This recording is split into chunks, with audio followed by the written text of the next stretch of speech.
Do our elected officials and lawmakers, the ones in political power that earn several hundreds of thousands of dollars a year in Washington with lucrative side hustles, ownership roles in small and large businesses, generating passive income streams on the side and backdoor deals? Oh, and don't forget the insider trading and options calls. Pelosi. But honestly, do they want to see the American people suffer? Do they want to see the middle class collapse and widen the wealth gap even further to create only two categories, the 1%, or really half a percent, and the rest? Pretty much the working class, poor Alice, who stays buried in debt, can't keep their head above water, living paycheck to paycheck and below the poverty line. And this burden is even greater if you're a single income earner. If you have only one income to support your family or even just yourself, then there are three key areas that require your full attention if you want to survive the current era of supercharged inflation and the highest gas, food, and housing/shelter costs of record. We all know you can't really eat much less than you already have, and you can't put less gas in your car and still make it to work. So if you want to beat inflation, you really want to beat these rising prices and avoid poverty and homelessness, which is facing many people who are just one wrong move away from sinking. You have to collect cash producing assets. You have to make more money. And heaven forbid you lose your one income source. What will happen to your family then? You're a stay-at-home mother or wife and your husband works on one of the major railroads like CSX, Union Pacific, Norfolk Southern, or Warren Buffett's and Berkshire Hathaway's BNSF, and all of a sudden the railroad workers union strikes and your income is permanently cut for who knows how long. I don't even want to think about that nightmare of a situation. But the honest truth is you can't control the economy or even keep tabs on all the ways that life is getting more expensive. But if you can tamp down costs in those three critical categories, you'll emerge in better financial shape when the economic dust settles and prices finally fall back down to earth. First, an important question on everybody's mind, and one that I get asked quite frequently, is, will President Joe Biden push Congress to pass a new stimulus check for the American people to help fight inflation? Or has Senate Minority Leader Mitch McConnell convinced President Biden, Jerome Powell, the Fed, and Congress that Americans are flush with cash in their bank accounts from all the stimulus checks they deposited into their checking and savings? But in the rare event that Biden, the House of Representatives, and the Senate all agree to send Americans more checks, would you actually qualify or even receive it in the mail or direct deposit in your bank account or savings account? That's a good question. Millions of Americans say they were owed stimulus checks in the past but never received them. Comment below, did you get your checks? Now, according to reports, more stimulus money could be coming your way if you live in certain states. But the federal government isn't likely to authorize another round of stimulus checks in the near future. Stimulus checks, which are designed as advanced tax credits, were largely effective in helping consumers cover essential expenses during pandemic shutdowns. Those who received a payment told the Bureau of Labor Statistics their top uses for the money included food, rent, and mortgage payments. A few features helped make the relief effective, including the fact that earned income was not required in order to qualify, and the tax credits were actually refundable, meaning they didn't just reduce your tax bill, but could also be refunded to you. But there were challenges distributing payments. Some of the most financially burdened people were least likely to receive a check, including 12 million people who weren't required to file their taxes and did not automatically receive the CARES Act stimulus payment. Noting that underserved communities such as non-filers, first-time filers, unbanked or underbanked, mixed immigrant status families, those with limited internet access, and those experiencing homelessness were likely to experience difficulties with receiving timely payments. But the pandemic wasn't the only time a nationwide emergency prompted the federal government to send out large-scale relief to individuals. Previously in 2008, through the Economic Stimulus Act, and in 1933 in the New Deal, where direct payments were sent to farmers to compensate for reduced production. Although the three rounds of pandemic stimulus checks, two under former President Donald J. Trump, and the last round of checks sent out early in the Biden administration, kept many households afloat during the worst stages of the pandemic, there's little support among lawmakers for another round to address inflation. Some experts say that supplying consumers with more cash would exacerbate the main cause of inflation, high demand and low supply. While some economists believe we don't seem to have a demand generation problem today, claiming that people, businesses, and governments are spending robustly, so we don't really need to pump up aggregate demand any further. And the injection of more money into the hands and bank accounts of the American people would increase demand. And at the moment, supply is very limited, so any additional demand would just result in higher prices. Sending out more stimulus checks today while the Fed is raising interest rates in an attempt to curb inflation will result in increased economic volatility and uncertainty. Instead, wealthy financial experts suggest solutions like resolving supply chain lags and introducing additional policies that include higher taxes. So basically, it doesn't look like there's going to be any help coming for the people who need it the most anytime soon. President Biden has proposed a few different suggestions of his own ideas to combat inflation, but most of them have been rejected by Congress. However, the release of an additional 1 million barrels of oil per day from the nation's strategic oil reserve was approved, but has had little to no impact on inflation and higher gas and diesel prices, transportation, or food costs. Additionally, the Environmental Protection Agency, or the EPA, granted an emergency waiver to allow E15 gasoline, which produces higher emissions but costs less, to be sold throughout the summer. But in the end, inflation won't stop and begin to possibly reverse or deflate until demand is drastically reduced. The Fed is trying to reduce demand by raising interest rates, but in the interim, all that does is make things cost more for the average consumer until businesses and corporations give. And it increases interest rates on adjustable rate mortgages and credit cards that many folks relied on to save them during these hard times. A simple and much more immediate solution would include Congress cutting government spending.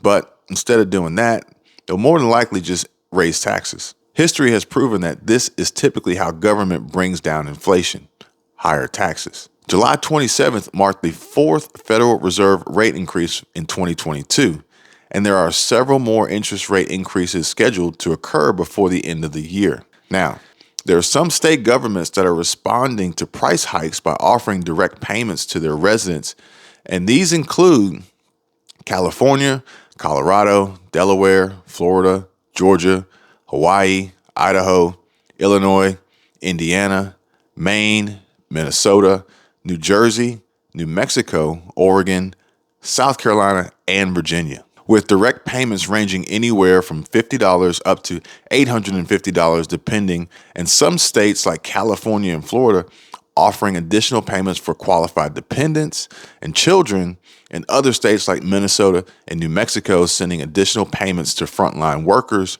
or to rebates. But if what economists say is true, these additional direct stimulus-like payments will only further fuel the fire that is already burning in rising inflation.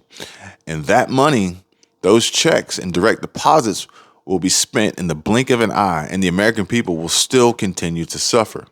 Now, let's be honest. For the average American consumer, inflation means higher prices on goods and services and the risk of losing purchasing power if your income fails to keep up. And a sharp deviation from a modest inflation rate in either direction presents challenges for consumers as well as investors.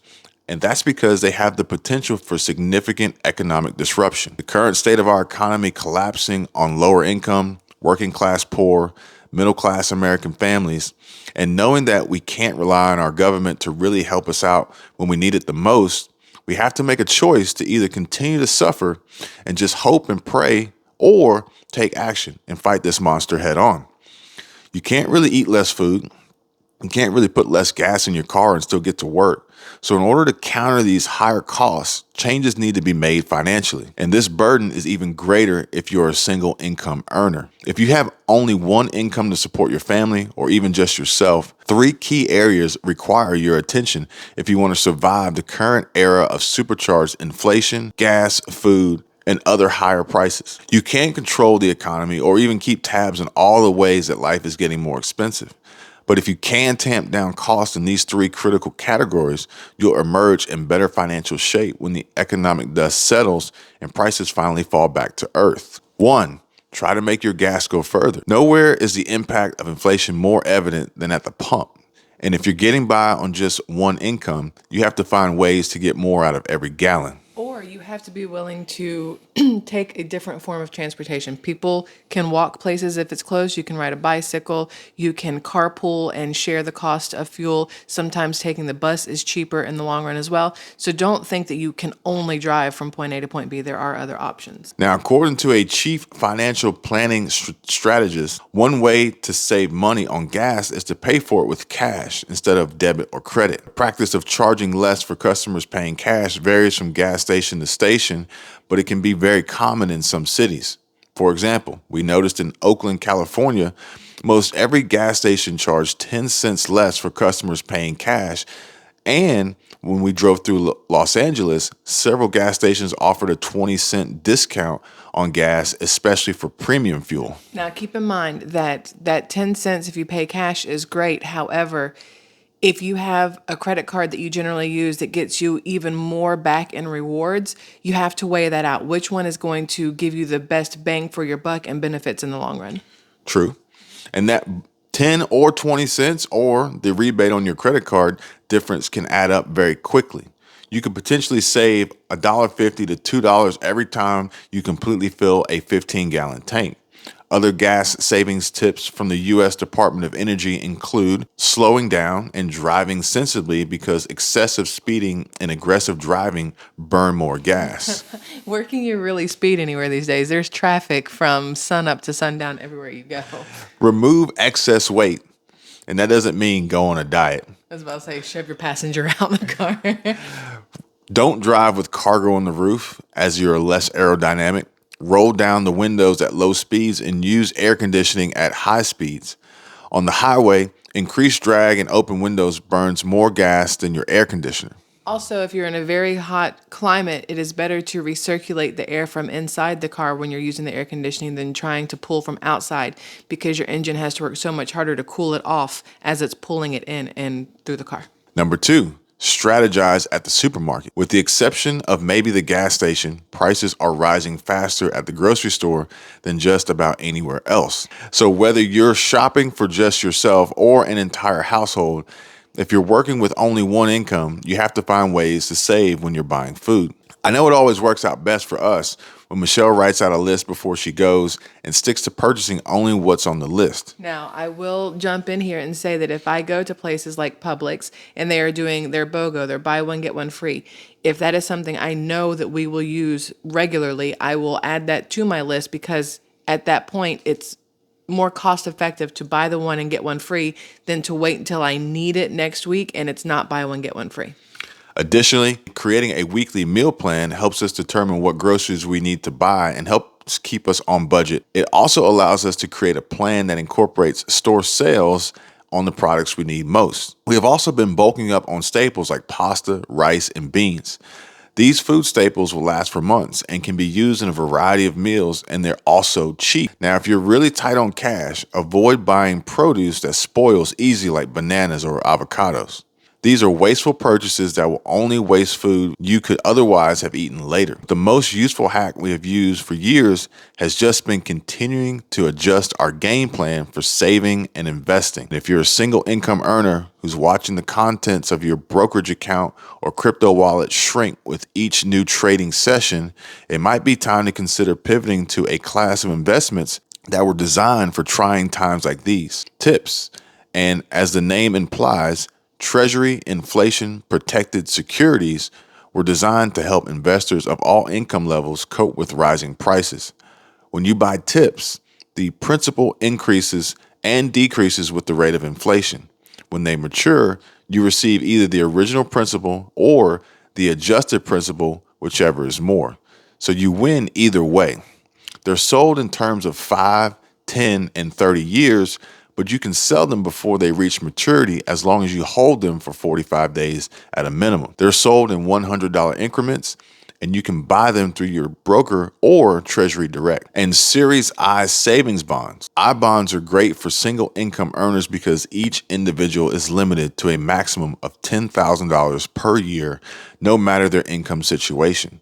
They're among the top and most favorite investments anyone can make right now because, like tips, they're designed to protect savings from inflation by combining a fixed rate with a variable inflation rate. And we made sure to buy ours before October so we could lock in the great rate of 9.62%. This guaranteed return that outpaces inflation is almost unheard of in today's economy, which is precisely why iBonds have been selling at a record pace. Now, if your household has only one income stream, you need to protect every unspent dollar. And I have found few savings vehicles that offer more protection than iBonds, but your income does not have to be low or stay low. You and your family do not have to stay a victim of inflation. Living paycheck to paycheck is a choice. And the term fixed income does not mean you have to earn very little or be classified as poor. Now is the time to take control of your finances and income before it is too late. Millionaires are made in bad economies. And those who sit by and just continue to complain and consider themselves as helpless victims will be pushed further down the chain as the wealth gap widens. The wealthiest folks in America are business owners and investors. They are not employees, and they don't trade their time equally for money.